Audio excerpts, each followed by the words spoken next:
অনেকেই বলেছেন 6 বছর পরে কোতোয়ালির কমিটি হয়েছে। আমি বলি 1 যুগ পরে কোতোয়ালির কমিটি হয়েছে। 1 যুগ আগে ভোটের মাধ্যমে মরহুম কামরুল ইসলাম ওয়ালিদ এবং হেলাল আহমেদের একটি কোতোয়ালি কমিটি এই কোতোয়ালিবাসী ভোটে উপহার দিয়েছিল। আপনারা একটা জায়গায় খেয়াল রাখবেন, এই কোতোয়ালিতে আমরা বসবাস করি, এটি আমাদের বাপ দাদার পৈতৃক সম্পত্তি। গত জেলা কমিটি 11টি কমিটি করেছে, কোতোয়ালি কমিটি করে নাই।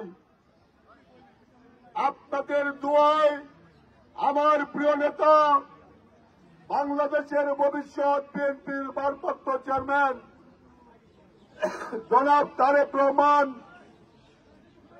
আমাকে সদস্য সচিব হিসাবে, কোতোয়ালির সন্তান হিসাবে এই কমিটির দায়িত্ব দেওয়ার পরে আপনাদের সঙ্গে ওয়াদা করেছিলাম প্রথম স্বাক্ষর করব কোতোয়ালি কমিটির মাধ্যমে।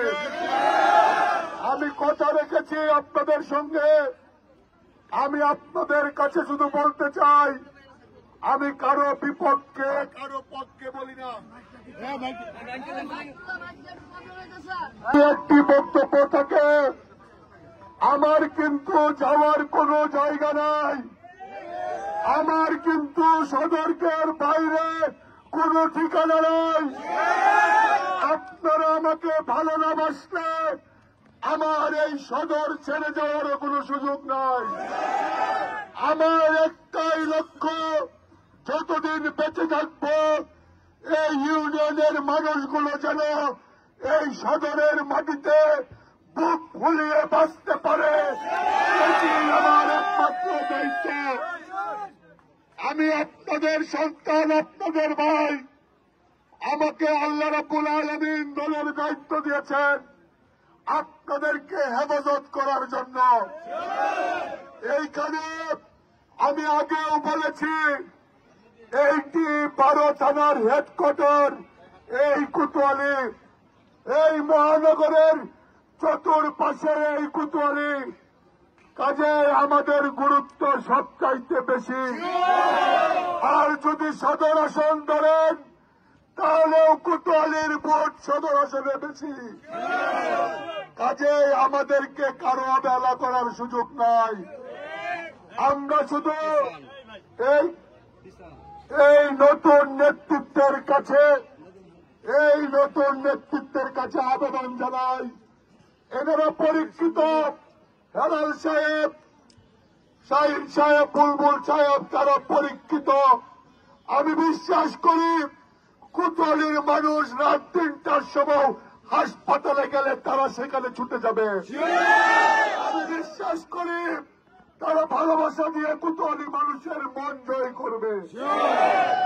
আমি একজন লোকের প্রতি বিশেষ কৃতজ্ঞতা জানাই, ময়মনসিংহ দক্ষিণ জেলা বিএনপির বিপ্লবী আহ্বায়ক জনাব জাকির হোসেন বাবলু। উনি আমাকে সহযোগিতা করেছেন, উনি আমাকে সম্মান করেছেন যে সর্বপ্রথম তুমি তোমার থানার কমিটি করেই কোতোয়ালি এই জেলা বিএনপির কার্যক্রম শুনি।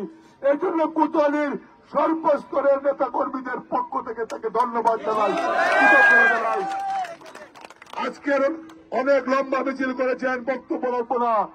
যারা পদ পান নাই, যোগ্যতা থাকার পরেও যাদেরকে পদ দেওয়া সম্ভব হয় নাই, যারা অনেকেই জেল জুলুমের পরেও পদ পান নাই, আমি এই 3 জন নেতার কাছে আমার সহকর্মী হিসাবে করজোড়ে অনুরোধ করি, ইনশাল্লাহ পূজার 1 মাসের মধ্যে আপনাদের সকলের পদ তারা ব্যবস্থা করে দেবে ইনশাল্লাহ।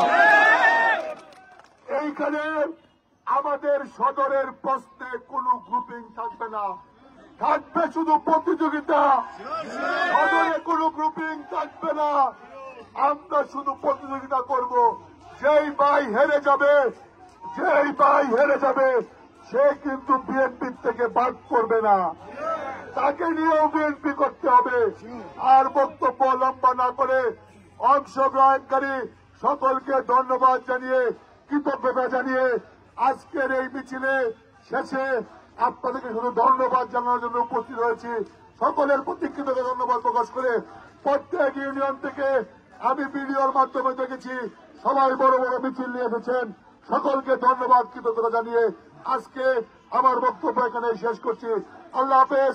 বাংলাদেশ জিন্দাবাদ, বাংলাদেশ জাতীয়তাবাদী দল জিন্দাবাদ, দেশ নেত্রী বেগম খালেদা জিয়া দীর্ঘজীবী হোক, শহীদ জিয়াউর আমাদের বাংলাদেশ, আগামীর বাংলাদেশ জনাব তারেক রহমান দীর্ঘজীবী হোক, সদরবাসী জিন্দাবাদ, কোতোয়ালি থানা বিএনপি জিন্দাবাদ, হেলাল শাহীন বুলবুল জিন্দাবাদ জিন্দাবাদ।